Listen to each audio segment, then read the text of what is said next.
नमस्कार दोस्तों, स्वागत है आप सभी का आपके अपने YouTube चैनल अपनी क्लास में। दोस्तों, इस वीडियो के अंदर मैं आप सभी को आपके बिहार बोर्ड इंटर परीक्षा में बायोलॉजी के वेरी मोस्ट इंपॉर्टेंट प्रश्न बताऊंगा। दोस्तों, इन प्रश्नों का आपके जो 5 फरवरी को जीव विज्ञान बायोलॉजी का पेपर होने वाला है उसमें आने का बहुत ज़्यादा चांस है, तो आप इसको एग्जाम से पहले जरूर पढ़ के जाएँ। देख सकते हैं हमारे पास में पहला प्रश्न पूछा गया है, इनमें से किसकी पत्तियों से नए पौधे निकलते हैं। यानी कि दोस्तों, ये पौधा है, उसकी पत्ती है और उस पत्ती से एक नया पौधा तैयार होगा, उसको क्या कहेंगे। तो दोस्तों, वो हमारे पास में किससे निकलते हैं, ब्रायोफिल्म से।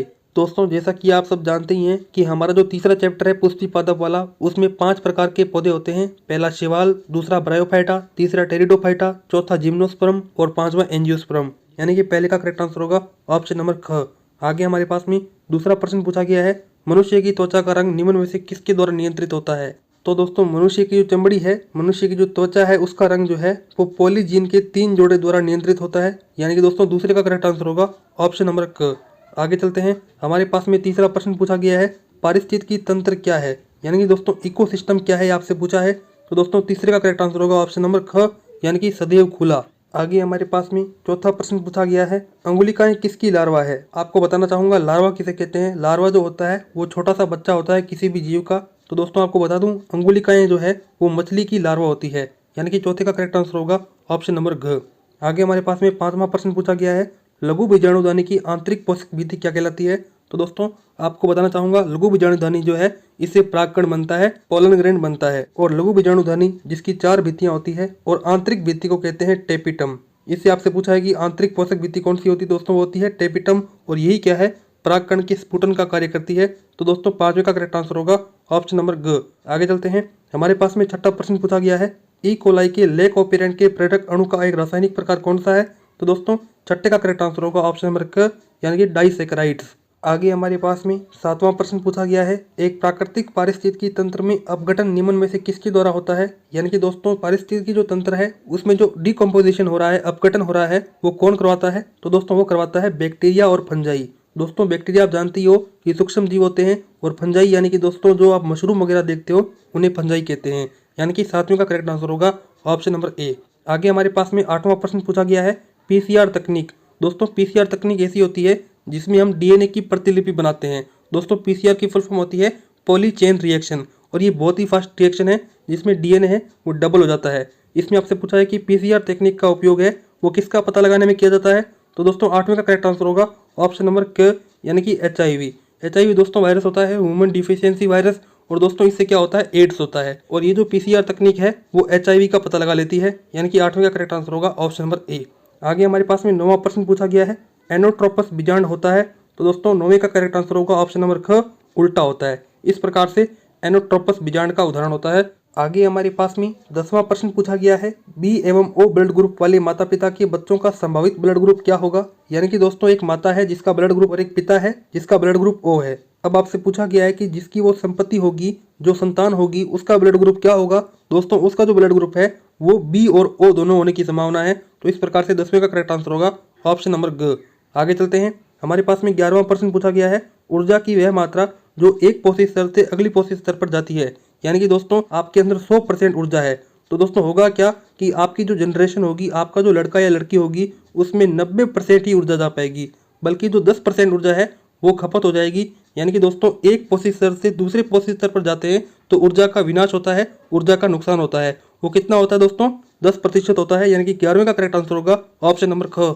आगे हमारे पास में 12वां प्रश्न पूछा गया है, बायोगैस में रहता है। तो दोस्तों, बायोगैस है उसमें 3 प्रकार की गैसें होती है, पहली कार्बन डाइऑक्साइड, दूसरा हाइड्रोजन सल्फाइड, तीसरा मीथेन। यानी कि दोस्तों, 12वें का करेक्ट आंसर होगा इनमें से सभी क्या है, बायोगैस के उदाहरण हैं। आगे हमारे पास में 13वां प्रश्न पूछा गया है, परागकण का बाह्यचोल बना होता है। तो दोस्तों, यहाँ पर मैं आपको बताना चाहूंगा, पुष्पी पादपों के अंदर जो परागकण होता है वो नर युग्मक का कार्य करता है, और दोस्तों वहीं जो परागकण है उसकी 2 भित्तियां होती है, पहली बाहरी भित्ति और दूसरी आंतरिक भित्ति। परागकण की जो बाहरी भित्ति होती है वो बनी होती है स्पोरोसेलुलोज से, और जो आंतरिक भित्ति होती है वो बनी होती है स्पोरोपोलेनिन से। दोस्तों, इस प्रश्न में पूछा है कि बाहरी भित्ति किससे बनी होती है। तो दोस्तों, वो बनी होती है स्पोरोसेलुलोज से। यानी कि 13वें का करेक्ट आंसर होगा ऑप्शन नंबर ग। आगे हमारे पास में 14वां प्रश्न पूछा गया है, ई कोलाई के लेक ओपेरोन में संरचनात्मक जीनों की संख्या कितनी होती है। तो दोस्तों, यहाँ पर मैं आपको बताना चाहूंगा, ई कोलाई जो है वो एक बैक्टीरिया होता है जिसके लेक ओपेरेंट में संरचनात्मक जीनों की संख्या होती है वो होती है 3। यानी कि 14वें का करेक्ट आंसर होगा ऑप्शन नंबर ख।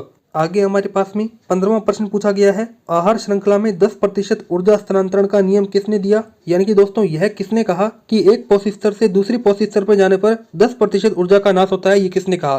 तो दोस्तों ये कहा लिंडमान ने, यानी कि 15वें का करेक्ट आंसर होगा ऑप्शन नंबर ख।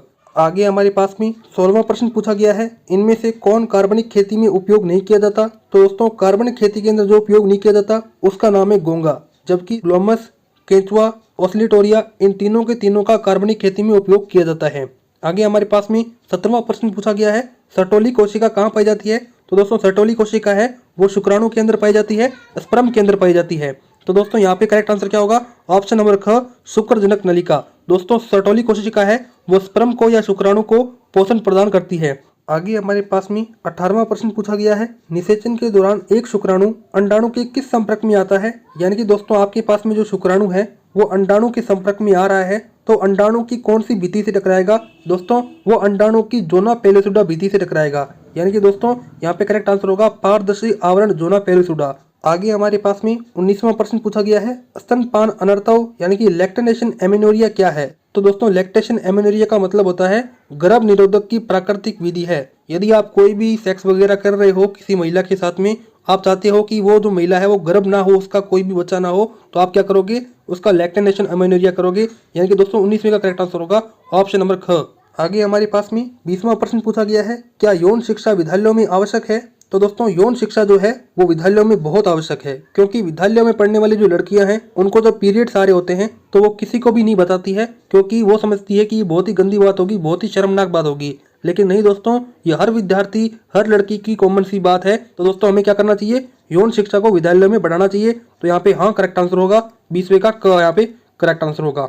आगे हमारे पास में 21वां प्रश्न पूछा गया है, इनमें से कौन गर्भ निरोधक गोली है? 21वें का करेक्ट आंसर हमारे पास में होगा ऑप्शन नंबर ख, जिसे बोलते हो सहेली। आगे हमारे पास में 22वां प्रश्न पूछा गया है, गोनेडोट्रोपिन रिलीजिंग हार्मोन द्वारा स्रावित हार्मोन जो शुक्राणु जनन में सहायक है। तो दोस्तों जो शुक्राणु जनन में सहायक हार्मोन है वो होता है FSH एंड LH। दोस्तों FSH की फॉर्म होती है फॉलिकल स्टिमुलेटिंग हार्मोन और LH की होती है ल्यूटिनाइजिंग हार्मोन। तो इस प्रकार से 22वें का करेक्ट आंसर होगा ऑप्शन नंबर ग। आगे हमारे पास में 23वां प्रश्न पूछा गया है, झालर कहाँ पाए जाते हैं? तो दोस्तों झालर जो होते हैं वो हमारे पास में पाए जाते हैं अंडाशय के पास। दोस्तों ये क्या करते हैं? अंडाशय को पकड़े रखते हैं झालर। आगे चलते हैं, हमारे पास में 24वां प्रश्न पूछा गया है, डेंगू बुखार का कारक क्या है? तो दोस्तों डेंगू बुखार का कारक होता है विषाणु, जिसे बोलते हो वायरस। आगे चलते हैं, हमारे पास में 25वां प्रश्न पूछा गया है, वैसे रोग जो एक व्यक्ति से दूसरे व्यक्ति में आसानी से संचारित हो जाते हैं उन्हें क्या कहते हैं? तो दोस्तों उन्हें कहते हैं संक्रामक बीमारी, यानी कि कम्युनिकेबल डिजीज। आगे चलते हैं, हमारे पास में 26वां प्रश्न पूछा गया है, नवजात शिशु अपने माँ के दूध में से निम्न में से कौन सा प्रतिरक्षी प्रचुर मात्रा में रखती है? तो दोस्तों माँ के दूध में जो हमारे पास में प्रतिरक्षी होती है वो होती है IgA, जो कि नवजात शिशु को मिलती है। आगे हमारे पास में 27वां प्रश्न पूछा गया है, थाइमस पाया जाता है। तो दोस्तों थाइमस जो होता है वो हृदय के पास पाया जाता है। तो इस प्रकार से 27वें का होगा क, यहाँ पे करेक्ट आंसर। आगे हमारे पास में 28वां प्रश्न पूछा गया है, मेंडल ने किस पौधे पर काम किया? तो दोस्तों मेंडल ने मटर के एक पौधे पर काम किया। तो दोस्तों इस प्रकार से मैंने आप सभी को बिहार बोर्ड की जो इंटर परीक्षा होने वाली है बायोलॉजी सब्जेक्ट की 5 फरवरी को, उसके वेरी मोस्ट इंपॉर्टेंट प्रश्न बताए। दोस्तों आप मेरा विश्वास कीजिए, यदि आप इस मॉडल पेपर को पूरा पढ़ लेते हो तो आपके बायोलॉजी सब्जेक्ट में बहुत ही अच्छे परसेंटेज बनने वाले हैं, और मेरी गारंटी है कि यही प्रश्न आपके एग्जाम में आने वाले हैं। यदि आपको कोई ऐसा मित्र है जो कि बायोलॉजी का एग्जाम देने वाला है तो उसे भी ये वीडियो शेयर कीजिए। दोस्तों इस वीडियो में इतना ही था, अब मिलते हैं किसी अन्य वीडियो में, तब तक के लिए जय हिंद जय भारत।